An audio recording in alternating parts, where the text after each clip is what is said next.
Yellowstone volcano eruption death zone. Millions stranded as volcano obliterates U.S.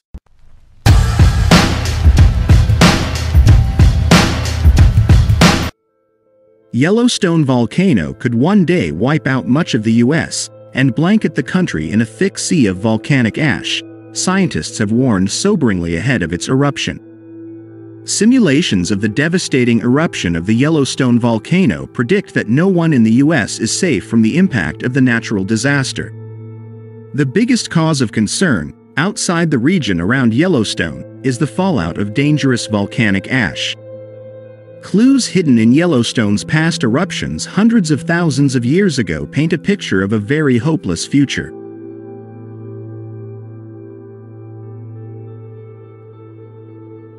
Geological evidence found buried in the ground suggests the extent of Yellowstone's ash emissions would have spread from coast to coast. Experts at the U.S. Federal Emergency Management Agency, FEMA, warned in 2015 that the resulting damage would result in a huge loss of money.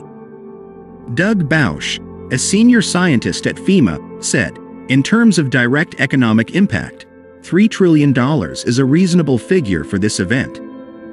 This is about 20% of the U.S. gross domestic product."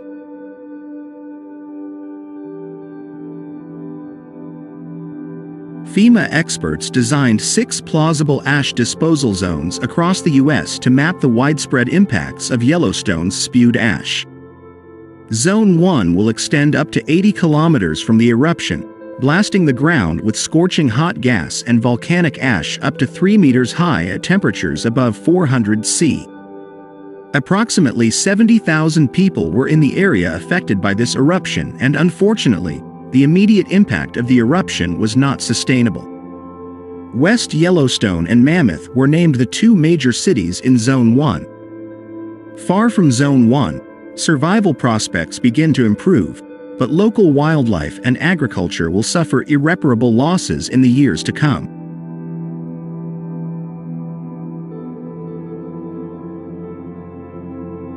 In fact, a 2014 study argued that falling ash in Yellowstone would damage the integrity of buildings, block waterways, and even disrupt electronic communications. The grim study, published by USGS scientist Larry Mastin, said, "Cities within 500 kilometers such as Billings and Casper were covered by tens of centimeters to more than a meter of ash. Midwestern cities such as Minneapolis and Des Moines received ash thick several centimeters, and Midwestern cities such as Minneapolis and Des Moines received several centimeters of ash, and those on the East and Gulf coasts received millimeters or less."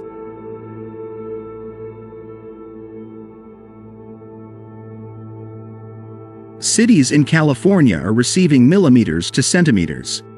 And the Pacific Northwest cities of Portland and Seattle received up to several centimeters of rain. According to FEMA, even in Zone 6, which is more than 800 kilometers from the big explosion, Yellowstone ash would still have devastating impacts.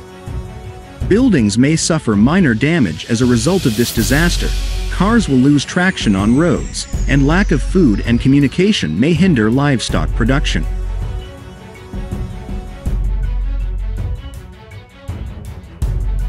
The estimated impact of ash in Zone 6 is between 1 and 6 centimeters. Luckily, there is absolutely no indication that the Yellowstone supervolcano will explode. Jacob Lowenstern, a research geologist at the U.S. Geological Survey, USGS, said a Yellowstone eruption in our lifetime is an unlikely scenario. The expert said, "It is not impossible to rule it out, but the possibility is very small." Geoscientist Christy Till agreed, underscoring, "All signs of activity at Yellowstone are normal. There are no signs of an eruption as some media have reported."